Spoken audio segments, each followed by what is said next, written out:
All right, welcome back to section 2, preparing the space before the leader arrives. Before your employer ever walks into the room, your real job has already started. Your job is to remove decisions. Leaders spend all day making decisions. If they walk into a filming session and they immediately have to decide where to stand, where to sit, how to hold their bodies, whether the framing looks good, if the audio is working, what they're supposed to talk about, you've already burned their best energy. So the simple rule is, the leader should not walk in and think, they should walk in and talk. Everything you do before they arrive is in the service of that. So what removing decisions actually looks like. Removing decisions does not mean making the space perfect.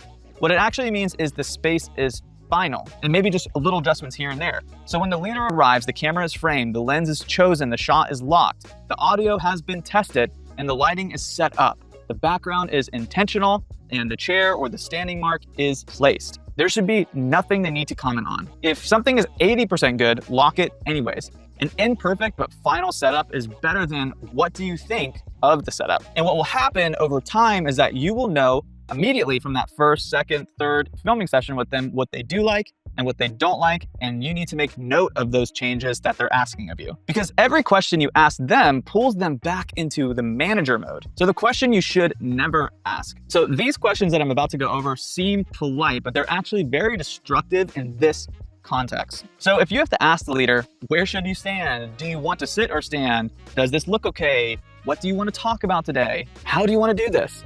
Each one of those adds a little bit of mental friction, and each one hands responsibility back to the leader who's already carrying so much of the business. So instead, you're the one making the calls. The leaders are the one with the expertise, but you're the one who knows the camera. You're the one who knows how the lighting should look. You're the one who knows if sitting or standing will improve their performance. Here's what you should say instead and why it works. Your language matters just as much as your setup. Here's the tone you want to set immediately.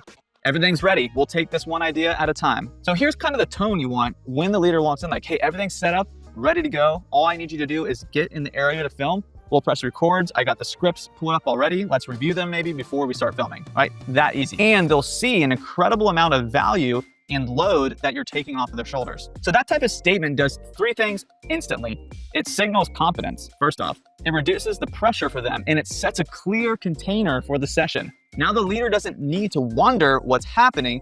They can just step in, preparing prompts without overloading them. So before the leader arrives, you need to have the direction of the filming session ready. So what that means is they're not walking in thinking, oh, I'm gonna film these 10 videos today. All they need to do is walk in because you're gonna tell them, hey, you're gonna film these 10 videos today. So what that usually means is you have the Notion board open with all of your scripts ready, a short list of talking points, bullet prompts, maybe scripts and a teleprompter ready, one idea per section. So the goal here is not to explain what the whole entire session is gonna be like in the beginning. The goal is to make it obvious what comes next. So when the leader sits down, they should never be asking, okay, what are we filming? They should hear, let's start with this script, because that clarity will kill anxiety for them. And that's really powerful. The physical space matters more than you think. The space itself communicates something to the leader. A cluttered background says, this is rushed, this is unimportant, and this is temporary.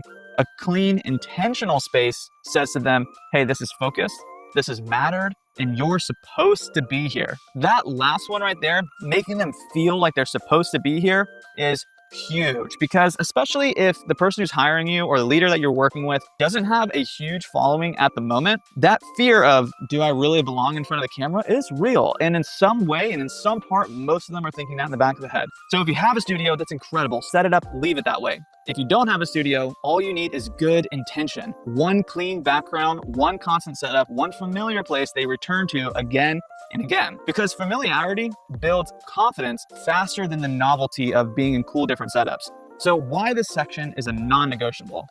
Most videographers think their job starts when the camera turns on. In reality, your job is mostly done before that. If you prep the space correctly, the leader speaks more clearly, filming goes a lot faster. their confidence increases, the resistance of making content will drop, and the consistency becomes possible. And look, if you don't, every session will feel super heavy for them. The leaders will not want to come film, they'll hate doing it. Content becomes sporadic, and the system will eventually just fail. So this is not about aesthetics. That is a big part, but it's not nearly everything. This is about protecting the leader's energy so content can actually happen for them. So in the next section, we're going to talk about what happens once filming starts. Specifically, how to guide the leader through takes, how to reset without killing their confidence, and how to keep the momentum without rushing them. This is where great videographers separate themselves from someone with a camera.